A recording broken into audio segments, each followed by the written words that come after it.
Vauquier propose d'enfermer les OQTF dangereux à Saint-Pierre-et-Miquelon, un centre de rétention sous 5 degrés pour les pousser à partir.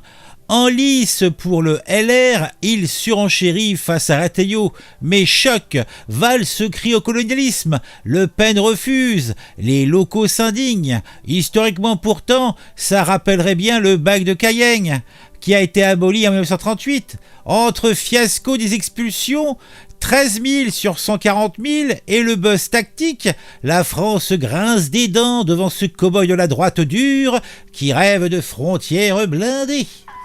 Le cœur de l'actu, c'est sur tu regardes les vidéos, tout devient plus fou. De ton avis et comment c'est cool, chaque like, chaque abon, t'es pas seul dans la foule. Chez les LR, on n'a pas de pétrole, mais on a des idées. Laurent Wauquiez, eh bien, nous en fait une pas mûre. Il n'est jamais à court d'idées, le beau blondinet, puisqu'il fait trembler les salons parisiens quand il dégaine une pépite, expédier les étrangers sous OQTF dangereux à Saint-Pierre-et-Miquelon, caillou perdu au large du Canada. Un centre de rétention sous 5 degrés et des trompes d'eau 146 jours par an, histoire de leur faire regretter d'avoir snobé leur billet retour.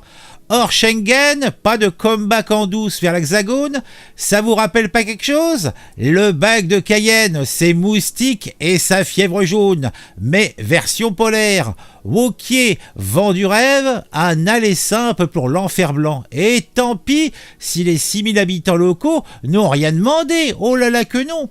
Le patron des députés LR en pleine ruée vers l'heure de la présidence de son parti, bien sûr, joue les shérifs face à Bruno Retailleau, le favori qui a mordu la poussière avec l'Algérie. 60 OQTF refoulés par Alger, merci Tiboun. Alors Wauquiez sort le Colt, une proposition qui cogne, qui clive, qui sent la poudre, stratégie de desperado ou génie tactique. Les puristes diront qu'il recycle Éric Ciotti qui voulait déjà un Guantanamo à la française en 2021. Mais là c'est du lourd, un archipel français transformé en prison à ciel ouvert, avec la météo comme maton. Le Far West n'a qu'à bien se tenir. Et vlan, bien sûr, réaction immédiate, c'est le tollé. Manuel Valls, la moustache frémissante, si au moins il avait une moustache, hurle à la méthode de Colomb, lui qui sait pourtant mater les récalcitrants. Jacques Attali, un vieux sage autoproclamé, voit la banalisation du mal, rien que ça. Même Marine Le Pen, d'habitude qui n'est pas la dernière à taper sur les clandestins, elle trouve ça too much. Elle déclare les OQTF chez eux et pas chez nous. Quant aux locaux, ils fulminent. On n'est pas la poubelle de la France. Là, c'est le député local Stéphane Lenormand qui nous dit ça.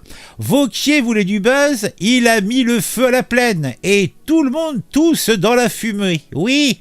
Alors, si nous regardions ça d'un petit peu de l'extérieur, avec un peu de recul, bon... Il est vrai que la France est peut-être la championne des passoires frontalières depuis des lustres.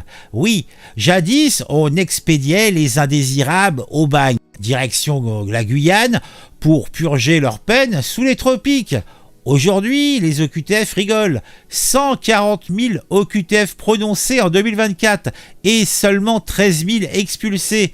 Et si on renversait un petit peu l'angle de vue, si on imaginait, eh bien pourquoi pas, un de ces fameux OQTF, allez, pourquoi pas encore, si nous prenions l'exemple d'un Algérien qui proposait d'envoyer ses criminels en Lozère parce qu'il y fait froid et que ça les calmera.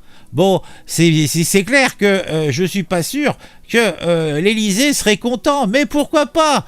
Wauquiez, lui, pourtant, là, sur le plateau de CNews, il était sérieux. Lui, il ne rigole pas. Il veut sa forteresse glacée, quitte, s'il le faut, à ressusciter les fantômes de Cayenne.